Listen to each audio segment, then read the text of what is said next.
Hey everyone, welcome back. If you're new here, my name is Renee. Today's episode is built around a quote from Robert Braathe, and it goes like this: Gratitude and attitude are not challenges, they're choices. Now let's go over that again a bit. They're not challenges, but choices. Now, before you roll your eyes at me, because I know some of you just did, I want to be clear about something.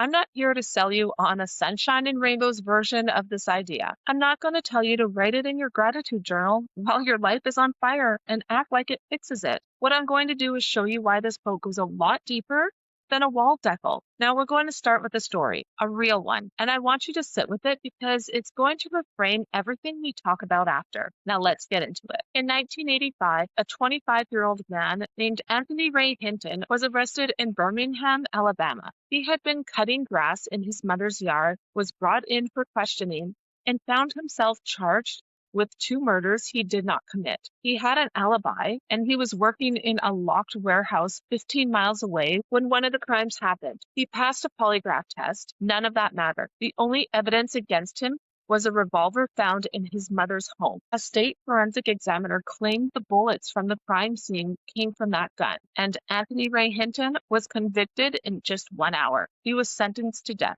He spent the next 30 years on Alabama's death row in a 5-by-7 cell, allowed out for 1 hour a day. A system built on race, poverty, and a lawyer who didn't even know enough about the law to hire the right expert. His own attorney mistakenly believed that there wasn't funding to bring in a qualified ballistics examiner, so he didn't, and a man's life was handed to a justice system that had already decided what it thought. In 2015, Anthony Ray Hinton walked out of that prison a free man. The Supreme Court had unanimously overturned his conviction. Forensic experts confirmed the bullets couldn't be matched to the gun. The charges were dropped. He walked out at 59 years old, and do you know what he said when he stepped outside? The sun does shine. That's the title of his memoir. That's what 30 years of wrongful imprisonment produced. Not bitterness as his headline, but that. The sun does shine. He said he forgave the man who conspired against him, not so that they could sleep at night, but so he could. Now, I want to be careful here. I'm not telling you this story to romanticize suffering. Anthony Ray Hinton never should have been there. What happened to him was a profound injustice, systemic racism, inadequate legal defense, a sectoral indifference. Those are real. They are structural. And to this day, Alabama has refused to compensate him. That part matters. We don't get to separate the man's resilience from the system that forced him to meet it. But here's what I also can't ignore. Inside a 5-by-7 cell on death row, Anthony Ray Hinton made a choice. He started a book club with other inmates, including a former KKK member with whom he eventually became close friends. He chose to see people as people. He chose to find joy. He chose to forgive, not as a spiritual performance, but as a survival strategy for his own soul. Nobody gave him that. Nobody could take it either. So what does this have to do with your life? With your Tuesday morning, with whatever you're dealing with right now that feels like it has you stuck? Here's what I keep thinking about. We use the word choice loosely. We say things like, well, it's a choice to be negative, or you can choose to be grateful. And it sounds true, but it also sounds like a little hollow. Like we're being told just to pick differently. Like it's a light switch. But the framework I work with in social work, in personal development, and how I parent my boys is about self-determination. The idea that every person has the right and the capacity to author their own path. And what makes that radical is the word capacity. Because when we say gratitude is a choice, most people hear you're choosing not to be grateful. So that's on you. It becomes judgment dressed up as empowerment. But real self-determination doesn't ignore context. It doesn't pretend that your environment, your history, the systems around you, it doesn't pretend those things don't pull hard. Now, what it says, even inside of all of that, even inside circumstances that feel like a 5-by-7 cell, there is something in you that has not been handed over, something that doesn't belong to the situation. Anthony Ray Hinton didn't have access to the outside world. He didn't have the freedom, justice, or fair legal representation. What he had was his interior. He had protected it like it was the only thing that was truly his because it was. That's what Braathe is pointing at. Gratitude and attitude as choices doesn't mean your circumstances are fair. It means that regardless of whether they are, you still have access to one thing no system can legislate: how you decide to meet what's in front of you. Now, here's where I want to push a little further. Most of us are not on death row. Most of us, if we're being honest, are carrying circumstances that feel enormous to us, but that still leave us with far more agency than we're using. And that gap, the space between of how much we feel controlled by our situation and how much we're actually controlling, is where the real work lives. I've seen this in every space I've worked in. I've seen parents so overwhelmed by broken systems that they've stopped believing that they have a say. I've seen people so shaped by what's been done to them that they've confused their wounds with their identity. And I've done it myself. I know what it looks like to confuse what's happened to you with who you are. Gratitude isn't a bandage over that, but it is, when choosing deliberately, an act of reclamation. It's saying that this is still mine, the corner of my inner life. You don't get that part. Okay, so here's the uncomfortable part, the part most conversations about gratitude completely skip. Choosing gratitude is not always comfortable. Sometimes it's the hardest thing that you can do. And sometimes the reason we don't do it, the reason we stay in the story that life is happening to us,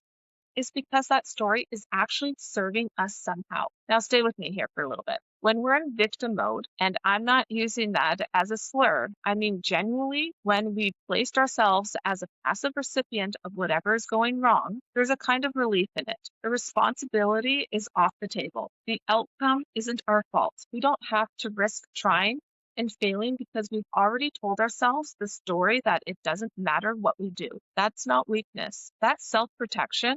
And for a lot of people, it came from somewhere real, from situations where they genuinely didn't have control, where trying didn't work, and where hope felt dangerous because they had it taken from them too many times. But here's the thing, protection that was built from a past situation can become a cage in your present life. Now, if I'm still carrying the belief that my choices don't matter because of what someone did to me 5 years ago, or 10 or 20, then I'm not living my life right now. I'm living in a rerun. And the work, the real work, is noticing that. Noticing when the story of I can't is actually a ghost story. When the feeling of being stuck is less about the present reality and more about a survival pattern that outlived the danger it was designed for. Choosing a grateful attitude in this context is not about ignoring what happened. It's about deciding that what happened gets to stay in the past, that it informs you, but that does not author you. That's what Anthony Ray Hinton modeled, not because his pain was small, but because he decided, in the middle of the most unjust circumstances imaginable, that bitterness would be a second imprisonment, and he refused to serve that sentence.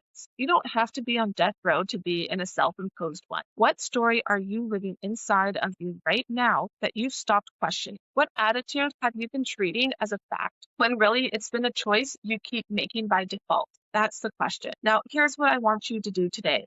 Not tomorrow, but today after this episode. I want you to write down one situation in your life right now that you feel stuck in, powerless about, or resentful of.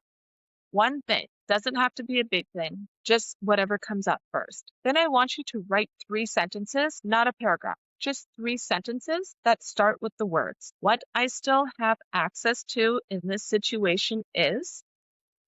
Now, what you've lost, or not what you've lost, not what's been done to you, not what's fair or unfair. What do you still have access to? Maybe it's your perspective. Maybe it's your time. Maybe it's one relationship, one decision, one next step you've been avoiding. Maybe it's just your interpretation, the story you're allowed to tell yourself about what this means. You're not bypassing the hard part. You're finding the part that's still yours. 3 sentences. That's it. And then read what you wrote out loud if you can, and notice whether anything in you shifts, even slightly, because that shift, that's the choice activating. That's gratitude. That's gratitude as a verb, not a feeling. Do this. And if something opens up when you do, I want to hear about it. Now, I leave you with this. Anthony Ray Hinton did not ask to be the example of resilience. He asked to be free, and he was denied that for 30 years. The lesson his life carries is both an indictment of the system that failed him and proof of something in the human spirit that is genuinely untouchable if we're willing to protect it. But gratitude and attitude are not challenges. They are choices. Choose deliberately. Now, I'm Renee Teeple. Thank you for being here, and I'll see you next time.